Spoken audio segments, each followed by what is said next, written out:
Alright, guys. Welcome to Captain Dorge's Armory. This is Captain Dorge. We're going to watch the last game that I played in my T71. Kind of a farewell salute to this tank, because I didn't like it at all. Not because it's a bad tank, it's a really good tank. I'm just the self-described worst light tank driver in the NA server. Yeah, I'm a bad T71 driver. I know that the tank's really good, I just suck at making it perform. And that's because I don't play a lot of light tanks. I get the general idea of how they should work. Like, I understand the theory crafting behind it. I just am bad at putting it into practice. And a lot of that comes down to inexperience with lights. To play them effectively as a scout, you need to know, like, which bush locations are good. You need to know what is too far forward. You need to know that stuff a lot better than I do. So when I can play my light tanks as a light attack tank, I'm a lot more successful than when I have to play them as a scout. So here we are, I'm in the T71. I'm platooned with Lumpy Man.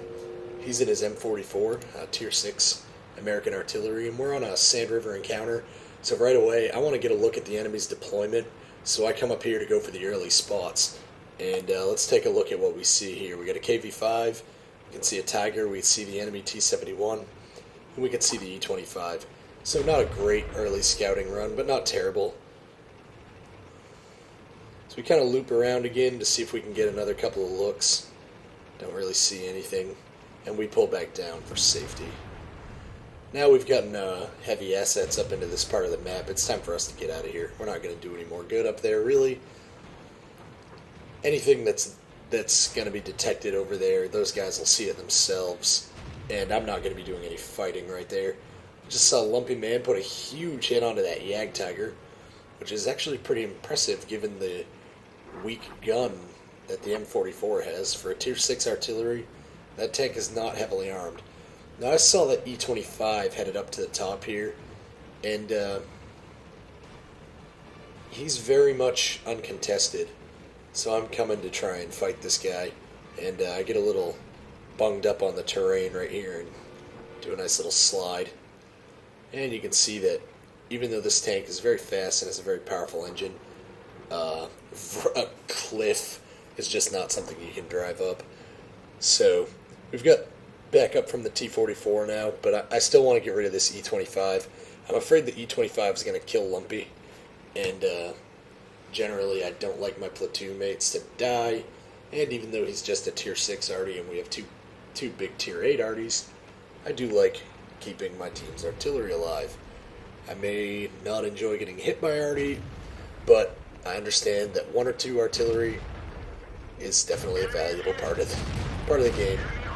So we're on our way over here, and this 1390 intervenes. So we put 2 hits into him, set him on fire, do a lot of damage to him. The T44 knocks out the enemy E25, and at this point, I don't really want to 1v1 against that 1390, and I don't feel like dropping down into the into that road.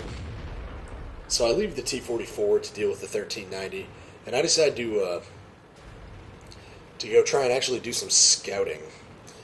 And we know what most of the enemy tanks are up here in this north area, but I decide that on my way out, I'm just going to make one last quick jaunt along this ridgeline to see if I can light anybody up real quick, just to keep everything, appraised of the situation.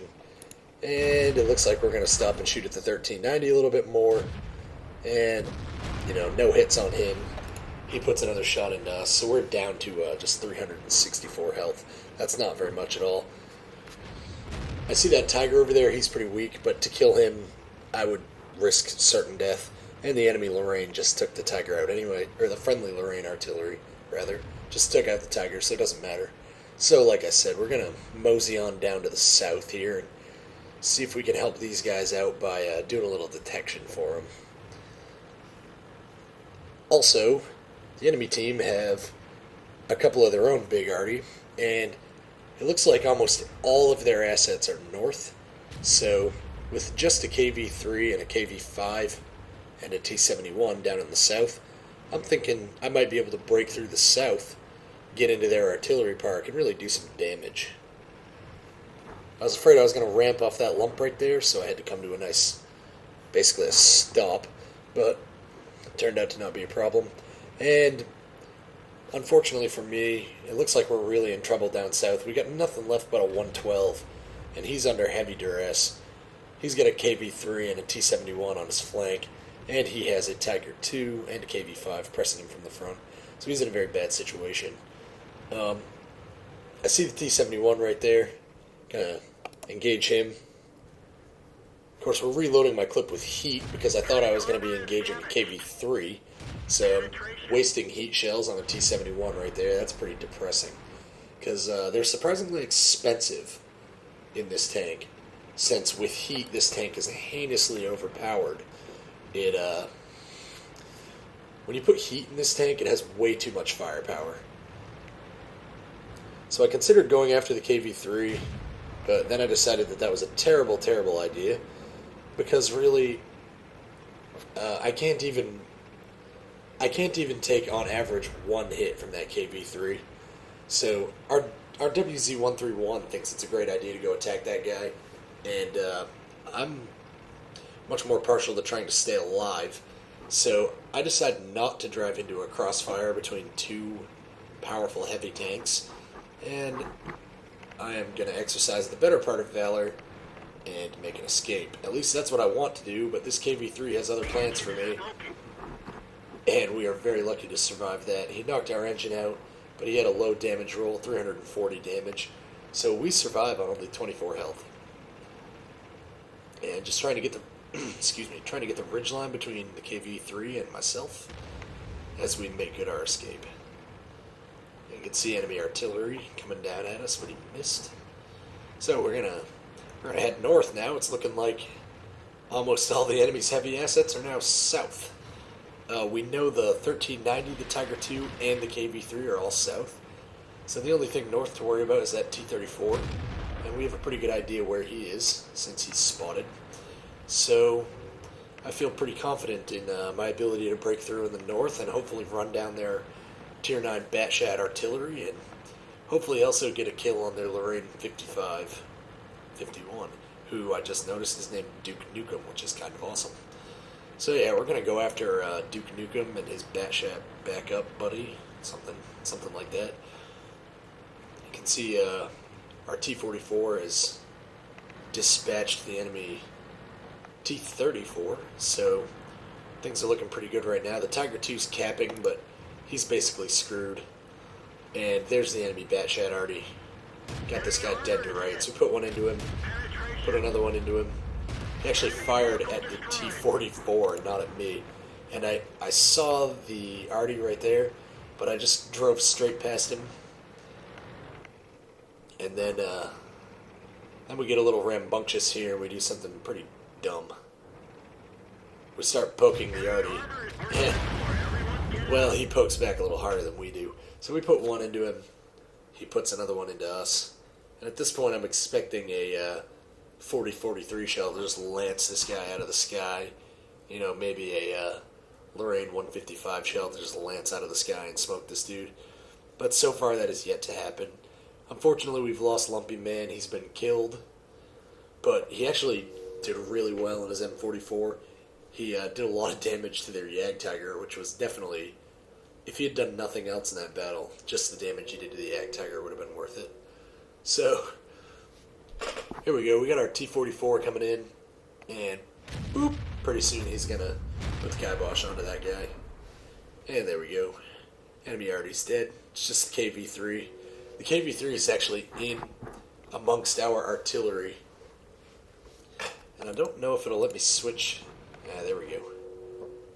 You can see in trying to switch around to our Artie here. You can see the KV-3 is going after the M40-43, but watch this Lorraine. Bam. 399 damage, leaving the KV-3 on 71 health. Now an average damage roll from the KV-3 will kill this Lorraine, but it's going to be pretty easy for the Lorraine to kill the KV-3 as well. All he needs to do is land a shell anywhere near this guy. And that Lorraine artillery has a pretty quick reload. And you can see right there the KV-3 once again rolls low. The artillery survives, and he just rolls up and derps the KV-3 right in the face. And we get the victory. So nice, good game for everybody there. That was a hard-fought battle.